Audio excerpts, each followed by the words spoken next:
क्या बोइज फक्त रूत की बैरूनी खूबसूरती से मुतासिर हुआ? बोइज के फजल की मुलाकात रूत के ईमान से कैसे हुई?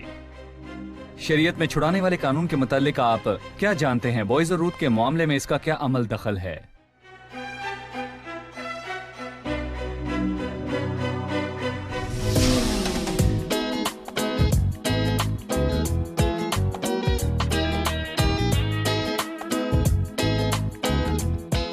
अजीज नाजरीन, मैं अयाद ज़रीफ आप सब देखने वालों को हमारे रोज के बाइबली मुतालिया प्रोग्राम की नई किस्त में खुशामदीद कहता हूँ। हम रूत की किताब का मुतालिया कर रहे हैं और ये पुराने अहदनामे की तीसरी तारीखी किताब है।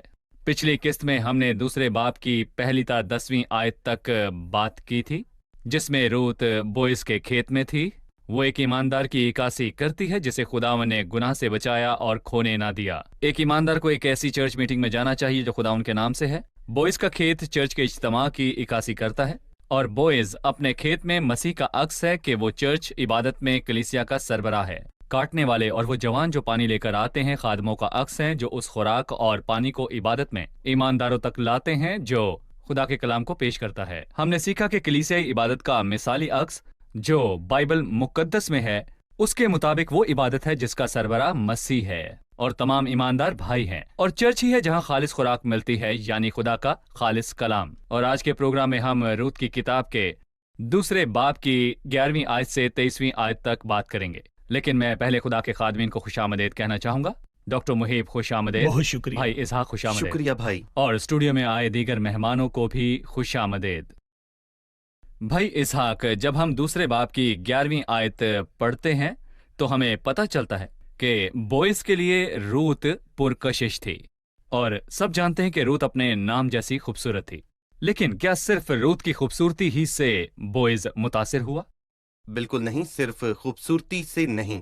ये अच्छा सवाल है और ये शादी ब्याह के मुतालिक है, क्योंकि हम देखेंगे कि बॉयज रूत से ब्याह कर लेगा। और मेरा ख्याल है अगर हम इस कहानी के मुतालिक इस आयत पर गौर करें जिसका आपने अभी जिक्र किया, 11वीं आयत, बॉयज ने उसे जवाब दिया कि जो कुछ तूने अपने खामन के मरने के बाद अपनी माँ के साथ किया वो सब मुझे बताया गया। सो उसके पास उसके मुतालिक बहुत सी मालूमात थीं, पहली बात।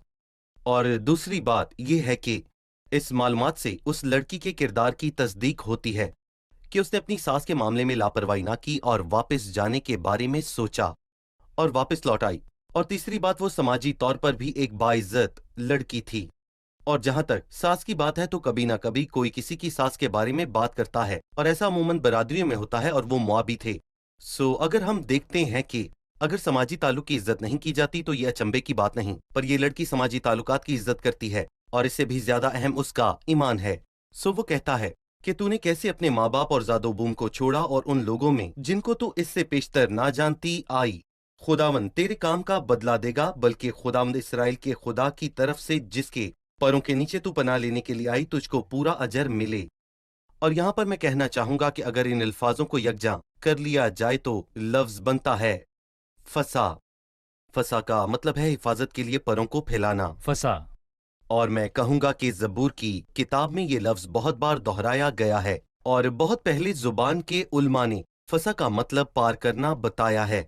उन्होंने इसे दो लफ्ज समझा, लेकिन ये एक लफ्ज है, पास ओवर और पासचा। मिस्र में या कदीम कुतबी जुबान में मतलब परिंदे का हिफाजत के लिए परों को फैलाना। सो यहाँ वो उससे ये कहना चाहता है कि गोया उसने नए अहदनामे की जुबान में मसीह की सलीब से फायदा उठाया। वो मसीह की पनाह में आ चुकी है जिसने उसे ईमानदार से मिलाया। और फिर इसमें आप वो भी शामिल कर लें जो आपने कहा कि वो पुरकशिश और खूबसूरत थी। और जब ये अक्स मुकम्मल हो जाए तो हम ये कह सकते हैं कि ये एक कामयाब शादी की अलामत या फिर मयार है। लेकिन एक शादी की बुनियाद जिस्मानी खूबसूरती पर रखना सच में बहुत खतरनाक है, और ऐसा ही हादसा पुराने अहदनामे में हुआ जब याकूब ने राखिल को सिर्फ उसकी खूबसूरती की वजह से चाहा, और वक्त ने इस बात को साबित किया कि उसका खुदावंद के साथ ताल्लुक ना था। मैं कहूंगा कि वो सिर्फ जिस्मानी तौर पर खूबसूरत थी, लेकिन अंदरूनी किरदार और इखलाकियात अच्छे नहीं थे। भाई मुहीब, अगर हम रूत की खुसूसियात को देखें तो वो मुआबी थी। वो एक गुनाह का अक्स है जो पनाह की खातिर इसराइल के खुदा के परों के नीचे आती है, उस गुनहगार की तरह जो मसीह के सलीबी काम की पनाह में आता है। اور جسے خداوند کی حضوری میں رہنا چاہیے، جسے یہاں بوئز کے کھیت سے ظاہر کیا گیا، اور بوئز سربراہ ہے۔ لیکن جب ہم 14ویں آیت پر جاتے ہیں تو یہاں ہم بوئز کے یہ الفاظ سنتے ہیں، پھر بوئز نے اس سے کھانے کے وقت کہا، یہاں آ اور روٹی کھا اور اپنا نوالا سرکے میں بھگو۔ تب وہ کاٹنے والوں کے پاس بیٹھ گئی، اور انہوں نے بھنا ہوا اناج اس کے پاس کر دیا، سو اس نے کھایا اور سیر ہوئی اور کچھ رکھ چھوڑا۔ یہاں جو کچھ بوئز اور روت نے کیا وہ ایک ایماندار کے تعلق کو خداوند کے ساتھ کس طرح پیش کرتا ہے۔ دراصل جیسا کہ ہم نے دیکھا کہ بوئز کا کھیت اس اجتماع کو ظاہر کرتا ہے جہاں خداوند آتا ہے، برکت دیتا ہے، حوصلہ اور آرام دیتا ہے، اور یہی سب روت کے ساتھ ہوا۔ تب اس نے کہا کہ اے میرے مالک، تیرے کرم کی نظر مجھ پر ہوئی، کیونکہ تو نے مجھے دلاسا دیا اور مہر کے ساتھ اپنی لونڈی سے باتیں کی، اور فضل کی کثرت سے برکت سے اس لڑکی کا پیالہ لبریز کیا۔ در حقیقت جو یہاں بوئز نے کہا قابل غور ہے جب اس نے اس کا اطلاق خداوند اور ایماندار پر کرتا ہے، سو ایک حوصلہ افزا بات ہے جو اس نے کہی۔ بوئز نے اس سے کہا، وہ سب جو کچھ تو نے کیا مجھے بتایا گیا ہے۔ اس نے اس کے کام کی تعریف کی۔ جو کچھ اس نے کیا دل سے اپنے آپ سے کیا، وہ بوئز کو نہیں جانتی تھی۔ اس نے اسے کوئی پیغام نہ بھیجا۔ وہ حیران تھی کہ اس نے جو کچھ اپنے دل سے کیا، جس سے اس کے کردار کی خوبصورتی ظاہر ہوئی، اس کے متعلق بوئز کو بھی بتایا گیا، اور وہ اس سب سے واقف تھا۔ جو کچھ اس نے کیا وہ واقعی ہر ایک ایماندار کے لیے بہت حوصلہ افزا بات ہے کہ خداوند ہمیں دیکھتا اور جانتا ہے۔ وہ ہمارے دکھوں سے واقف ہے، وہ ہماری قربانیوں سے ایمانداری سے واقف ہے، اور وہ ہر اس بات سے واقف ہے جو ہم اس کے لیے کرتے ہیں، یہاں تک کہ جب ہم بھول جاتے ہیں تب بھی خداوند نہیں بھولتا۔ اس کے نام سے ٹھنڈے پانی کا ایک پیالہ ہی روت کے لیے بوئز کے کھیت میں بہت ہی حوصلہ افزا بات تھی۔ دراصل میں اس کھیت میں 4 باتوں کو دیکھتا ہوں جن کا اطلاق میں کلیسیائی اجتماع پر کر سکتا ہوں، اور اعمال اس کے 2 باب کی 42ویں آیت کے متعلق کلیسیائی اول، اور یہ رسولوں سے تعلیم پانے اور رفاقت رکھنے میں اور روٹی توڑنے میں اور دعا کرنے میں مشغول رہے۔ میں اس باب میں رسولوں کی تعلیم کو دیکھتا ہوں کہ اس نے کاٹنے والوں کے پیچھے بالیں چنی، جیسا کہ ہم نے سمجھا کہ کاٹنے والے ان کی عکاسی کرتے ہیں جن کے پاس تحفے ہیں، استاذہ اور پاسبان جو ہمیں خدا کے کلام سے سیر کرتے ہیں۔ میں ان سے سیکھتا ہوں جو مجھ سے پہلے آئے، میں ان نعمتوں سے فیضیاب ہوتا ہوں جو خداوند کی کلیسیا کو دی گئی، اور اسی طرح سے وہ کاٹنے والوں کے پیچھے چلتی ہے۔ یہ رسولوں کی تعلیم ہے۔ دوسری چیز رفاقت ہے۔ جب اس نے اس سے کہا میری چھوکریوں کے نزدیک رہنا، سو یہاں کے تمام ایماندار ایک بدن کے اعضاء ہیں۔ رسولوں کی تعلیم اور پھر رفاقت۔ جی، رفاقت، اور پھر نمبر 3 کہ روٹی توڑنا۔ اور میں یہاں دیکھتا ہوں کہ بوئز نے اس سے کہا، یہاں آ اور روٹی کھا اور اپنا نوالا سرکے میں بھگو۔ تب وہ کاٹنے والوں کے پیچھے نہیں بلکہ کاٹنے والوں کے ساتھ بیٹھ گئی۔ سو جس عبادت میں ہم روٹی توڑتے ہیں وہ ایک دائرے کی مانند ہے۔ دیکھیں، وہ ایک دائرے کی مانند ہے۔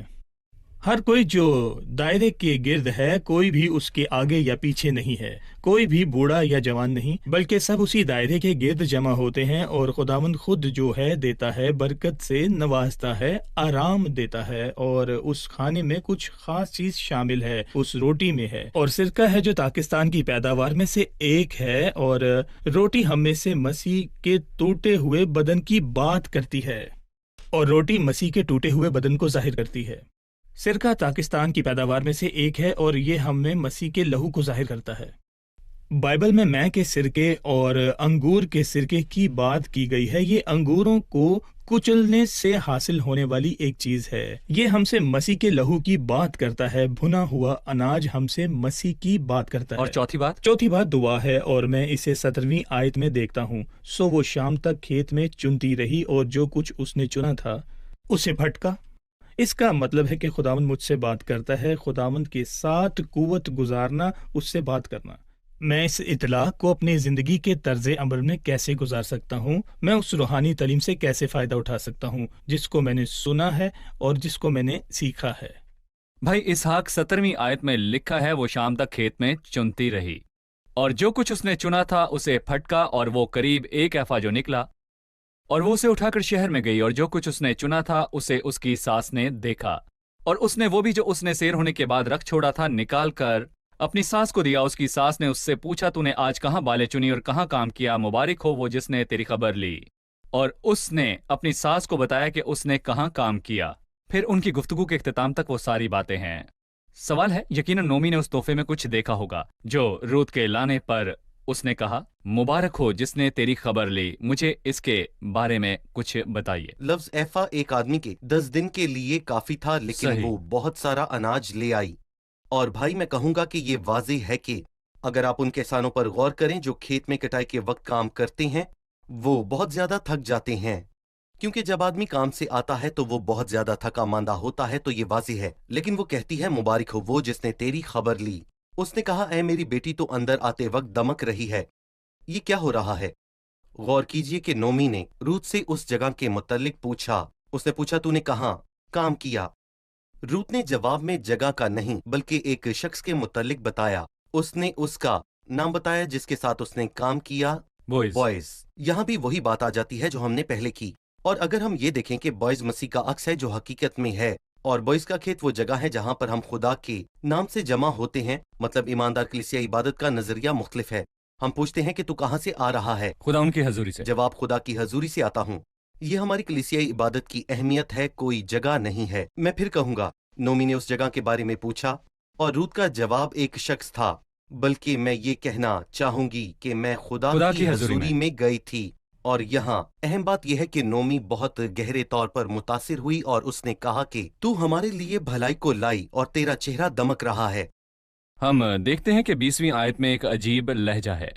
ये नोमी के लिए एक नया लहजा है, और उसने अपनी बहू से कहा, वो खुदावन की तरफ से बरकत पाए जिसने जिंदों और मुर्दों से अपनी मेहरबानी बाज न रखी। एक किस्म की उम्मीद खुदा से या खुदा के एक दूसरे अक्स के वसीले जाग उठी कि खुदा उस पर मेहरबान है। इस वाक़े ने नोमी की खुदा के मुतालिक सोच को कैसे बदला? जी बताइए। उसने खुदा की मेहरबानी और फजल को महसूस किया। हमने क्या किया? हम अपनी फितरत से आवारा होकर रास्ते से भटक गए, और वो हमेशा अपनी फितरत के मुताबिक काम पहले करता उसने है। कहा कि खुदावन ने उसे तोड़ डाला, उसके साथ जी। सख्ती से पेश आया और उसकी तरफ वो ना रहा। बदली क्योंकि उसने खुदा की भलाई को देखा। उसे लगा खुदा ने उसे नहीं छोड़ा। वो एक बेवा है और एक और बेवा और परदेसन साथ ले आई। वो दोनों गरीब हैं, लेकिन खुदावन ने क्या किया? रूत बॉयज के खेत में गई जो उनका छुड़ाने वाला है।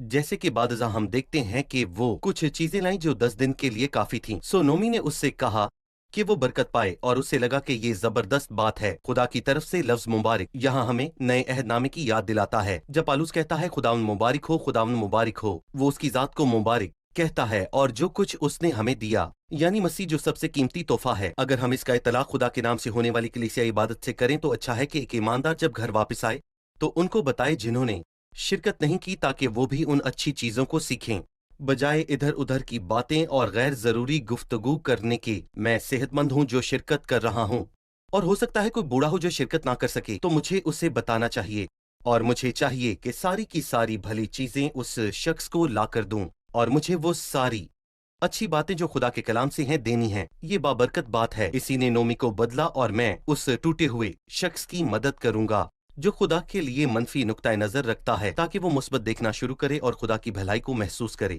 सही। अब मैं 20वीं आयत पढ़ूंगा, उसके बाद वक्फा लेंगे और मेहमानों के सवालात के साथ हाजिर होंगे। नोमी ने अपनी बहू से कहा कि वो खुदाउन की तरफ से बरकत पाए जिसने जिंदों और मुर्दों से अपनी मेहरबानी बाज ना रखी। और नोमी ने उससे कहा कि ये शख्स हमारे करीबी रिश्ते का है और हमारे नज़दीक के कराबतियों में से एक है। एक छोटे से वक्फे के बाद दोबारा हाजिर होते हैं।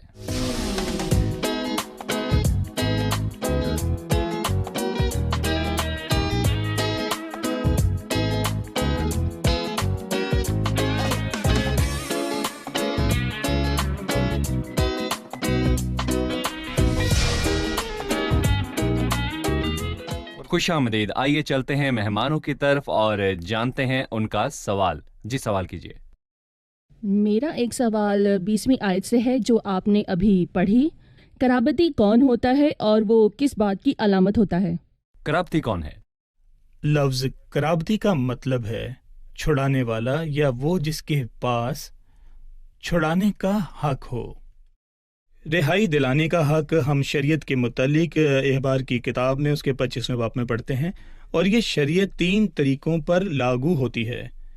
गिरवी ज़मीन, वो ज़मीन की कीमत अदा करता है और अदायगी करके उसे छुड़ा लेता है। छुड़ाने का मतलब ये है वो कीमत अदा करता है, वो छुड़ाता है।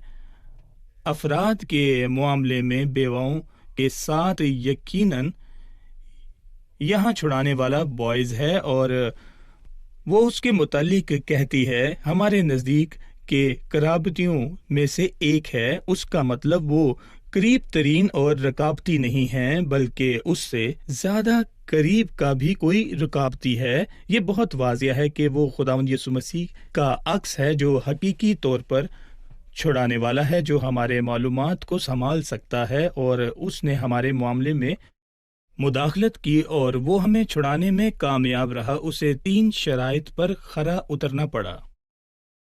वो 3 शराइत ये थी कि कोई इस मामले में मुदाखलत नहीं कर सकता। उसका अमीर होना लाजमी है, क्योंकि ये रुपए पैसे का मामला जो है। कीमत अदा करे। जी, कीमत अदा करे। कोई शख्स जो कीमत अदा कर सके। तीसरी शर्त यह है कि वो ऐसा अपनी मर्जी से करना चाहे, मजबूरी से नहीं, ना कि कराबती की वजह से या अमीर होने की वजह से उस पर ये करना फर्ज है। नहीं, यहाँ कोई जोर जबरदस्ती नहीं है। वो ऐसा अपनी खुशी से, मोहब्बत के साथ, दिल से करे।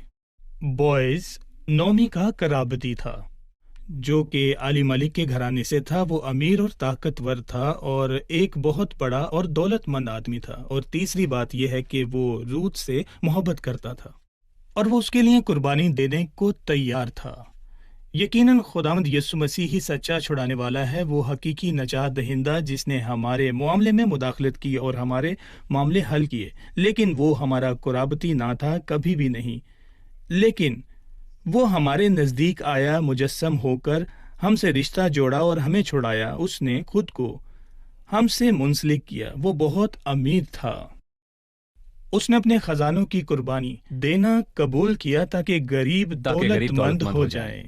भाई इसहाक, पुराने अहदनामे के हिसाब से छुड़ाने वाली शरीयत के मुतालिक हमें कुछ बताइए, और जमीन के साथ इसका क्या ताल्लुक था? अहबार की किताब के 25वें बाब की 23वीं आयत में लिखा है, खुदाम फरमाता है कि जमीन हमेशा के लिए बीजी ना जाएगी, क्योंकि जमीन मेरी है और तुम मुसाफिर और मेहमान हो। मतलब खुदावंद उस जमीन को ध्यान में रखता है जो उसने उन्हें देने का वादा किया, क्योंकि ये खुदावंद की जमीन है। और इसलिए तुम जो खुदावंद के लोग हो, ये ना समझो कि ये जमीन तुम्हारी है, क्योंकि तुम यहाँ खुदावंद के मेहमान और परदेसी हो। तुम अपनी मलकियत के मुल्क में हर जगह जमीन को छुड़ा लेने देना, ये छुड़ाने की शरीयत है। छुड़ाने की शरीयत या छुड़ाने वाला, जिसके बारे में हमने सुना, जो बॉयस है। रूत की किताब में बॉयस का नाम 20 मरतबा आया है, और अगर हम गिने जहां उसने खुशी से कहा कि मेरे पास आ, या मुतरादी बात की, तो वो भी 20 हैं। सो वो जोर देता है कि बॉयस ही छुड़ाने वाला है, उसका मकसद है और यही उसका काम है। और अगर तुम्हारा भाई मुफलिस हो जाए, कुछ ऐसा ही अली मलिक के साथ हुआ, और अपनी मलकियत का कुछ हिस्सा बेच डाला, और जो उसका सबसे करीबी रिश्तेदार है वो आकर उसको जो उसके भाई ने बेच डाला छुड़ा दे। हमने कहा कि वो उसका ज्यादा नजदीक कराबती है, और हमने जाना कि बॉयज इसके बाद आता है। आगे हम देखेंगे, पहले वाला माजरत कर लेता है, दूसरा आता है और जो कुछ उसके भाई ने बेच दिया उसे छुड़ा लेता है। और अगर उस आदमी का कोई भी ना हो जो उसे आकर छुड़ाए, और वो खुद ही मालदार हो जाए और उसके पास छुड़ाने के लिए काफी हो, तो वो फरोख्त के बाद के बरसों को गिनकर बाकी दाम उसको जिसके हाथ बेची है फेर दे। और फिर उसने उससे कहा, अब जमीन मुझे वापस कर, मैं गरीब हुआ, लिहाजा मैंने बेच दी, लेकिन हमेशा के लिए नहीं। और आज बहुत बरसों के बाद खुदा ने मुझे दौलत अता की है और मेरे पास छुड़ाने वाला नहीं। सो मैं इन पैसों से बाकी सालों को खरीद लेता हूँ। यकीनन इसके लिए एक मियाद थी जो कि 50 साल थी, जिसे साले जुबली कहते हैं, और इसके लिए एक हद मुकर्रर है। इसकी ज्यादा से ज्यादा मियाद 50 बरस है। फिर इस जमीन को बहाल किया जाएगा और वो फिर अपनी जायदाद को वापस हासिल करे, लेकिन अगर उसमें इतना मकदूर ना हो कि वो अपनी जमीन वापस कर ले, लेकिन जो कुछ उसने बेच डाला है साले जुबली तक वो खरीदार के हाथ में रहे, और साले जुबली में छूट जाए, तब ये आदमी अपनी मलकियत का मालिक होगा। सही। नाज़िर, हम यहाँ एक छोटा सा वक्फा लेंगे और मेहमानों के सवालात के साथ हाजिर होंगे। अगर आपका कोई सवाल हो तो हमें जरूर लिख भेजिए, हम इसका जवाब आपको जरूर देंगे। हमारे साथ रहिए।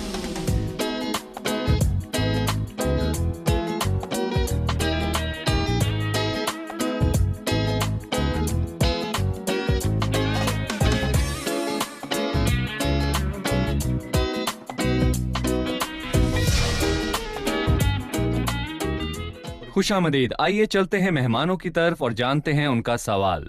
किसका सवाल है जी? कीजिए। पिछली गुफ्तगू से हमने जाना कि ज़मीन गिरवी हो सकती है, सो एक छुड़ाने वाले की ज़रूरत रहेगी। लेकिन एक इंसान खुद को गुलामी में कैसे डाल सकता है कि फिर उसे छुड़ाने वाले की ज़रूरत हो?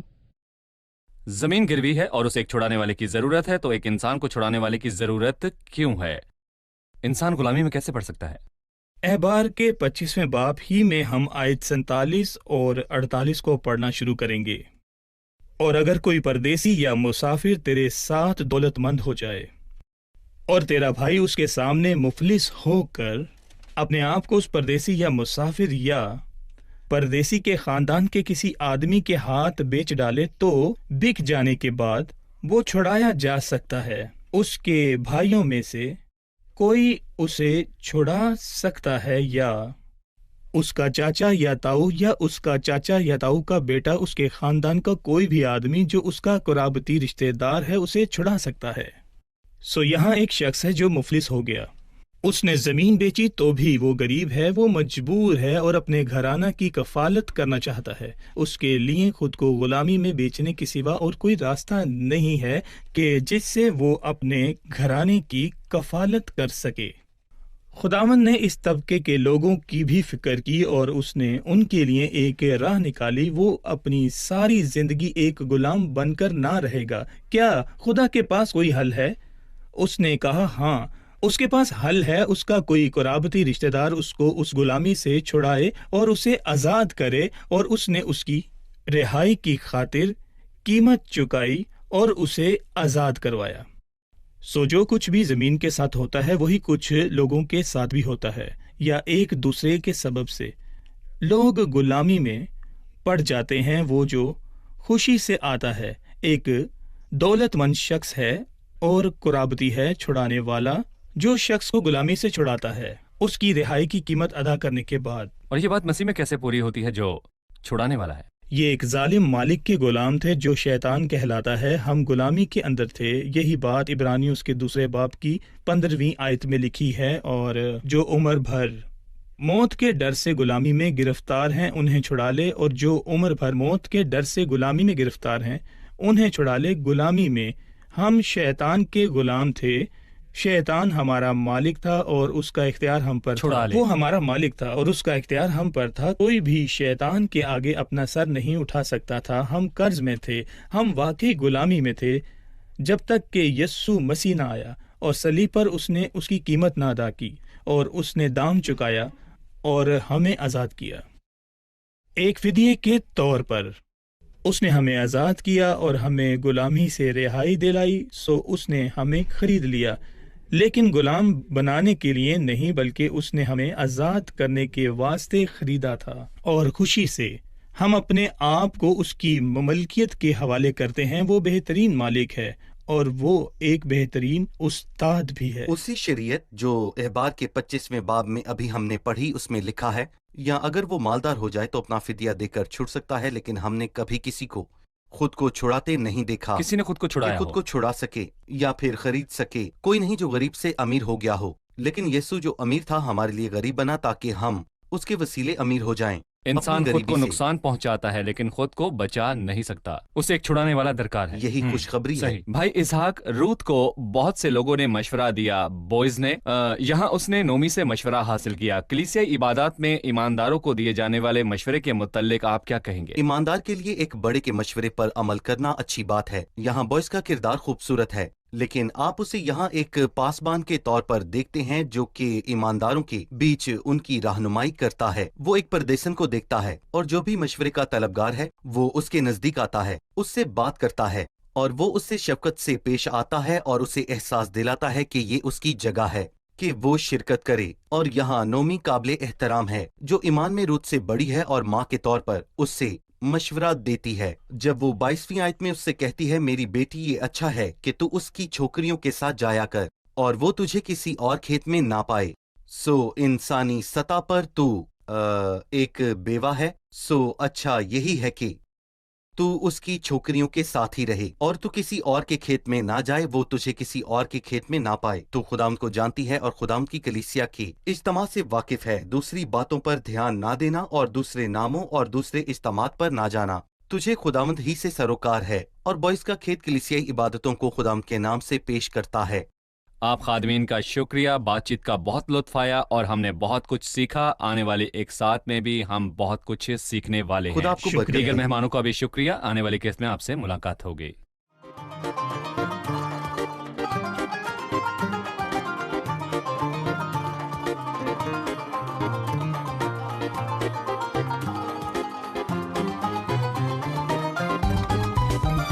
بمراحم الرب أغني عن حقه يخبر فمي أزال مخاوفي مني منحني سعادة أبدية بمراحم الرب أغني عن حقه يخبر فمي أزال مخاوفي مني منحني سعادة أبدية ملوك الأرض يسجدون له بخشوع يخضعون من غيره غلب المنون يسوع